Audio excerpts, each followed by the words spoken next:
professor Tairone Magalhães, professor de Filosofia e de Sociologia, e estamos aqui para mais uma conversa sobre os principais autores que compõem a história do pensamento filosófico e que você poderá ter a chance de encontrá-los em alguma prova de Enem e vestibulares.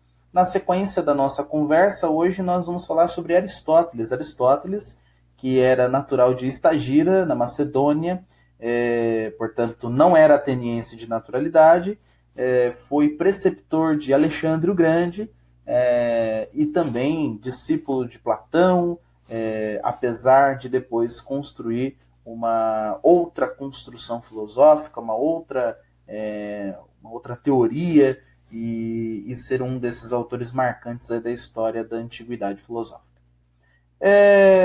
Antes da gente começar a nossa conversa, vale lembrar que o Aristóteles ele possui muitos escritos, possui muitos textos e que muita coisa se perdeu ao longo da história, mas que muita coisa ficou para nós e que foi aquilo que foi organizado pelos seus alunos. Então, o que os alunos fizeram, né, na cabeça deles, né? Vamos organizar os textos de acordo com o tema que é mestre aqui, né? Então, tá falando de substância, de forma, de matéria, então é metafísica. Tá falando de como os homens podem viver bem, então isso aqui é ética. Tá falando das relações políticas, então é política. Então você vai ver que os textos deles são tudo lá, livro 1, livro 2, assim sucessivamente. Então, obras dele lá foi agrupada de acordo com os assuntos pelos seus estudantes, pelos alunos do liceu. Nossa conversa hoje ela vai estar fundamentada em 3 setores da filosofia: a teoria do conhecimento. Nós vamos dar uma leve pincelada na lógica filosófica e no chamado silogismo dedutivo dele, e nós vamos conversar um pouco sobre a ética do Aristóteles, que é muito interessante também. São os assuntos que recorrentemente aparecem aí nos vestibulares, certo? Então vamos lá. Metafísica, né? A metafísica do Aristóteles, como o próprio nome fala, é a ciência do ser enquanto ser. O Aristóteles ele não era daqueles que acreditava que a busca do conhecimento era setorizada, né? Assim como a ciência faz. Então, não. Nós vamos estudar sobre tudo, sobre a essência de todas as coisas. Vamos querer saber daquilo que se pode conhecer sem precisar ter a experiência e sem ter contato por meio dos sentidos. Então, toda vez que nós formos ver sobre a metafísica aristotélica, nós vamos ver uma pretensão de construção de conhecimento sobre todas as coisas e sobre aquelas e de maneira que não precisa necessariamente fazer observações empíricas ou sensoriais, certo? Também dentro da metafísica do Aristóteles aparece a famosa teoria das causas. Uma boa definição de causas é que são os movimentos da natureza, né? Porque para o Aristóteles o universo ele é ordenado, então todas as coisas possuem uma motivação primeira que não foi motivada, que ele chama de motor imóvel ou primeiro motor, e todas as coisas possuem uma finalidade. Então, assim também a construção do conhecimento, dos conceitos, dos objetos, também passam pela ideia de causa e pela ideia de finalidade. Então, assim, a teoria do conhecimento, ou chamada teoria das causas do Aristóteles, basicamente versa sobre 4 grandes causas, que é a causa material, a causa formal, a causa eficiente e a causa final. Causa material é a matéria-prima, é o que é utilizado para a construção de um objeto, de um conceito. A causa formal é a forma do objeto e também a construção do conceito, da definição do conceito, né? Então, isso tudo está aí dentro da causa formal. A causa eficiente é o princípio do movimento para a construção do objeto, do conceito. E a causa final que não é de fim, mas de finalidade. Então, para que serve o objeto que nós estamos construindo? professor, tá ficando muito viajadão, vamos deixar isso aqui um pouco mais pé no chão, né? Vamos pegar o exemplo da carteira escolar. Né? Carteira escolar de madeira, né? Então a madeira, portanto, já é a matéria-prima, nós precisamos cortar uma árvore para fazer esse processo. Né? O pessoal que é de uma levada mais verde já vai me criticar. Então, assim, nós cortamos uma árvore e tiramos a madeira. Então a madeira é a matéria, a causa material. A causa formal é o formato da carteira, né? Ela pode ser retangular, ela pode ser ergonomicamente interessante, né? Aquela coisa mais circular e tal. Então a forma é a forma que nós damos para essa madeira que foi cortada, que foi retirada da natureza.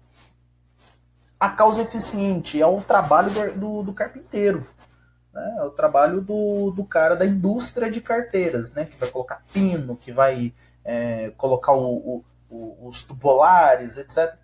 Então, a causa eficiente é o trabalho, é o movimento do carpinteiro em fazer essa carteira. E a causa final, a finalidade pela qual essa carteira ela está na natureza. Ela está porque é nela que nós colocamos os nossos objetos, os nossos livros, o nosso notebook, nossos smartphones, as nossas canetas, e é o lugar onde a gente coloca tudo aquilo que a gente precisa para as nossas aulas, para as nossas reuniões, em tempos de pandemia como esse que nós estamos vivendo, onde nós ficamos a maior parte do tempo fazendo home office ou tendo aulas online, como você está tendo neste momento. Então, entendeu? Teoria das causas aplicada aí ao exemplo da carteira. Muito bem. Como eu já tinha falado da questão do motor imóvel, por Aristóteles, tudo na natureza, tudo no mundo, ele existe por uma causa anterior que não foi causada. Né? Depois, essa construção vai aparecer na teoria chamada Teodiceia do Tomás de Aquino. O Tomás de Aquino ele vai tentar adequar essa ideia da causa, desse motor imóvel, dessa causa primeira, ao Deus judaico-cristão. Ele vai tentar fundamentar racionalmente essa coisa do Deus judaico-cristão a partir dessa ideia aristotélica de motor imóvel. Bom, andando um pouco mais, não aparece aqui, melhor, aparece sim aqui no finalzinho, um pouco da teoria do conhecimento do Aristóteles, essa coisa de ato e potência. Bom, a gente falou há pouco sobre matéria e forma, então a matéria ela pode ser mudada, né? E a forma são coisas imutáveis, né? Até aí tudo beleza, só que para ele existe um elo de ligação entre a matéria e a forma que ele vai chamar de substância. Mas se a matéria ela é mutável e a forma não é mutável, nós temos um problema. E aí ele vai instituir essa ideia do ato e da potência, onde ele vai dizer que o ser das coisas possui manifestações atuais, é o agora do ser, mas todo ser possui uma potencialidade, alguma coisa que pode ser, pode dar possibilidade para mudarmos. E aí ele vai chamar isso de potência. Aqui ele já tem uma crítica ao Parmênides, porque o Parmênides acredita que o ser é imóvel, imutável, e não, para o Aristóteles isso não existe. Né? As coisas todas possuem potencialidades para transformação. Exemplo disso são as sementes. A semente, enquanto semente, ela é um ato. Agora, ela possui uma potencialidade de se tornar uma árvore frondosa e frutífera. Então, ela tem uma potencialidade. Esse ser ele pode ser modificado. Essa construção toda do conhecimento para o Aristóteles tem uma relação muito próxima com a lógica, né? Por isso, muitos estudiosos vão fazer essa relação entre metafísica e lógica. E o que é a lógica para o Aristóteles? A lógica está relacionada à questão do instrumento de argumentação. E, basicamente, em Enem vestibulares, a lógica ela está presente nessa ideia da dedução. Né? Existem duas premissas, premissa maior, premissa menor, e essas premissas elas dão condições, elas permitem que a gente possa inferir, que a gente possa extrair uma conclusão. É nessa ideia de lógica que a gente vê aquela afirmação do os gatos são mamíferos, os cães são mamíferos, logo os gatos são cães, né? Então, assim, de duas premissas, a gente pode extrair uma conclusão.